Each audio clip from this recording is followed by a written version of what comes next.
Hi, this is Cal Anderson, one of the rotating hosts for the Lynn Lowdown. Today we're starting a new program, a new series called Weekly Wrap. And we're going to get into talking about good old-fashioned newspapers.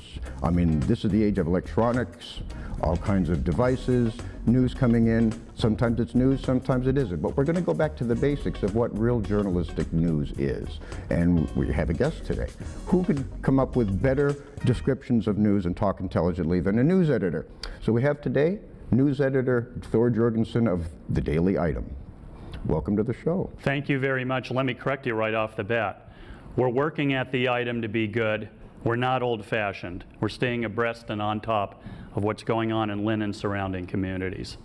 I'm glad you picked up on that. I didn't mean old-fashioned in the sense of archaic and fossil. What I meant was the old-fashioned focus on determining what is real news, and we're going to talk about that. Okay. And what would be perceived today as fake news. And to me, fake news is an overused word.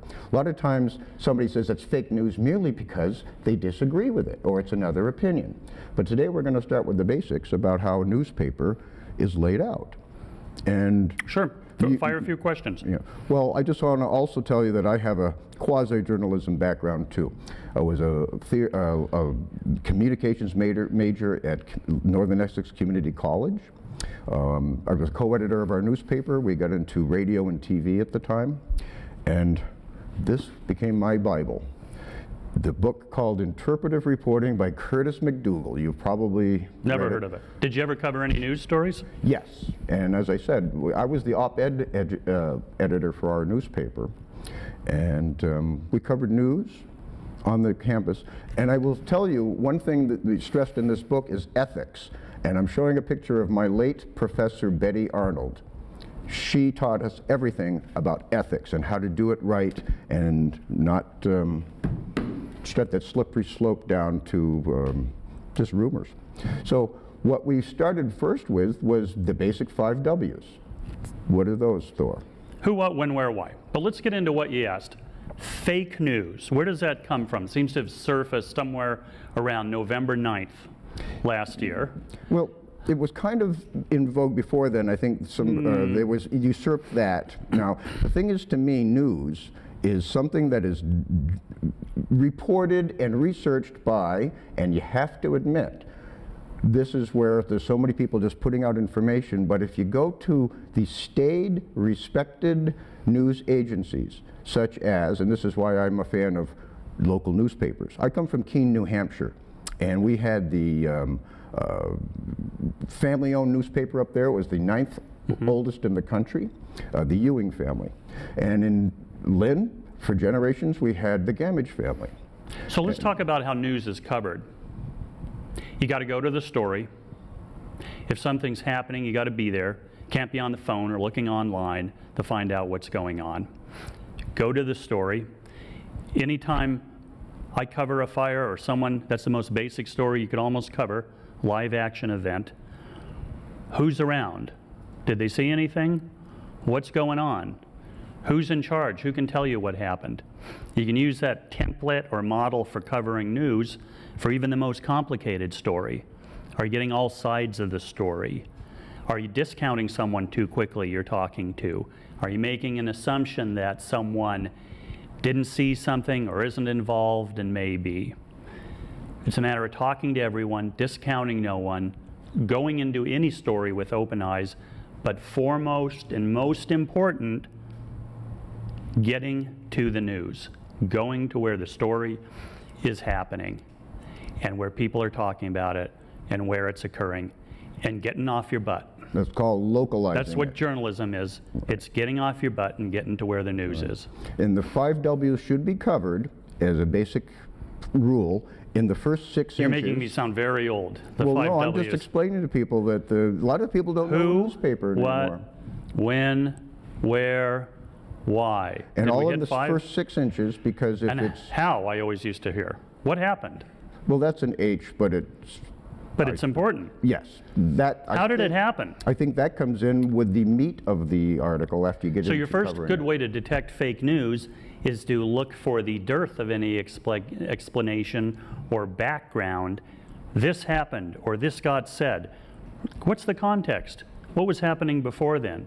Who are the parties that are at odds or in agreement on something and are saying something? How did they come together? What were they doing before then? Absolutely. The most interesting story is often what happened an hour, a day before the actual event or before it became news, Calvin. It's almost like what happened December 6, 1941? It's like a forensic investigation by law enforcement. You have to get to the evidence and the continuum. Here's Right. this, but there's a beginning, a middle, and an end to every storyline. Now, a lot of folks don't know the difference between hard news, which is usually page 1, and jumped inside sometimes. That's why if you don't get the reader in the first 6 inches, they don't want to read the inside. Also, daily newspapers are a progressive thing. If you read it today, you'll say, gee, I don't know what's going on. But if you keep reading it, the newspaper itself as a service fills you in on backstory, etc. Now, so we have broad definitions of it, but hard news is, the fire's a good analogy. Right. Breaking news, something happening, this happened, this is going on right now. Car this morning, sadly, a woman was killed, smashes into a store in Medford. That's hard news. You get it, you put it out for people, let people know what happened, try and expand on the story. By the same token, someone announces something in Washington, sets off a series of events, and reporters are scrambling off it to follow it. That's hard news. Now, the daily item. Well, this is what a model. What did you think of our series? I thought it was very good, and it was covered very well in depth. What did you like about it? Well, I liked the fact that it was provocative. What do you mean by that? Well, people were reading it, and immediately there was either a, I agree with it or a knee-jerk reaction, like, are they talking about me, this and that? And this is one of the things that newspapers can do, is get away from just news, and they get into what they call features, and also things like this, which stimulate the community involvement. Now, a lot of people don't know the difference between an opinion and an editorial and hard news. So I'm jumping in on you. A very interesting part of the series, which started March 27th, ran through the start of this week, is the number of calls we got from people. Why do I have to read this in my newspaper? Why don't you go back to covering news? What are you doing? Why do I have to read this? Why is this in my face? And we were relentless about presenting the question we were asking again and again from a lot of different perspectives. Am I a bigot? Not, are you a bigot? Which is how a lot of people read it at first. And we tried something different, especially for a small newspaper. But the range of reactions, I'm still digesting actually, and they're fascinating. There's much a comment on news and newspapers as they are on the bigger question we asked. All right, I was talking to your CEO at an event the other day, and there's still comments coming in.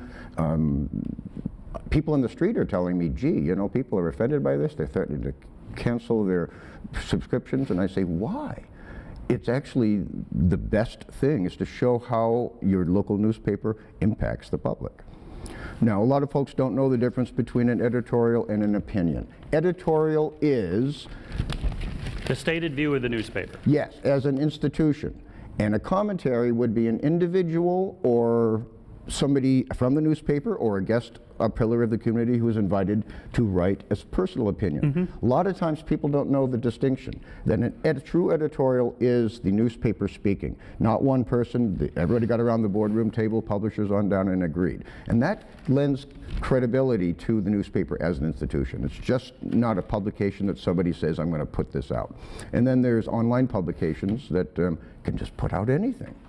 But I'm just a traditionalist. When I say old-fashioned, I'm old-fashioned because I like to read newspapers. When I travel around the country, I pick up the local and I find out what's going on. One thing I want to show is that from 1894, I have some vintage pages from the New Bedford Journal, which I came upon. These look very much like the evening item from the 19th century. Yeah, they all had an evening edition. Now they tend to come out in the morning. But this framed artwork I found, I've had it for years, and I went to have it rematted, and this was what I found as padding in behind. So this shows you that it's like a time capsule. In 1894, somebody framed this, and they used parts of the New Bedford Journal. The interesting thing is, if you read some of these, nothing's new under the sun. It's still people talking about politicians and elected officials appropriating money for projects and running it by the public. There's gossip stories, there's ads. The prices all change. The amazing thing about something like this, and I've looked through, in fact, I was looking through old clips as yellow as these for our coverage of World War I today, is how relentlessly and thoroughly these journalists from 100 years ago reflected every aspect of the community. You can almost see someone on a streetcar reading a 4-paragraph story, or at lunch before using it as fish wrap. And it's just... I find some of these, they actually do the word for word. It's just great down-in-the-gutter journalism, and by gutter I mean good, on the street, reflecting the community. They do word-for-word testimony from some of the court cases and public hearings. It's not just a gist and a wrap-up. But things change over the years, but there remember are some the dynamic. We get assailed and assaulted from all sides now by news and information and different types of media. So you could literally go for days without having any sense or communication of the outside world beyond what you might read in a newspaper in 1894. Right. And a lot of things, even preceding papers of this era, people were relying on letters, correspondence from overseas to compose some kind of picture of what the heck was going on. Right. And you notice they didn't have photos back then. They had to use sketches and wood blocks and... Sure, absolutely. Photography was a high-tech, high-expensive technology. However, there are some, this is dated July 5th, so there's some hard news from Europe which came by at least telegraph, and the telegraph transatlantic cable. So page 1 does have some worldwide news, if you will. One thing I noticed about the item that is good too, they come up with features and supplements that help the newspaper. I got to correct you right now. Lavos is no supplement. It's a Lavos feature. is a bold, straightforward, enterprising effort to represent and cover the Spanish-speaking community in Lynn and other surrounding communities. We owe a debt of gratitude to Community Relations Director and Lavos editor Carolina Trujillo's incredible work, persistence, and ability to launch a paper like this. I can tell you right now, as someone who's been in journalism for 32 years, there are plenty of newspaper publishers who wouldn't take that with a 10-foot pole in terms of risk and in terms of marketability. The owners of our newspaper, I'm proud to say, and Essex Media Group jumped into this project, got the perfect person to make it work, and relentlessly push energy into making this a publication that I would say I'm as proud of as anything I've been affiliated with in my entire career. Which is why I had to mention it. Thank you. We have about a minute left. We were going to get into the wrap of some of the news, but we just got into so much talk about newspapers, dailies in general.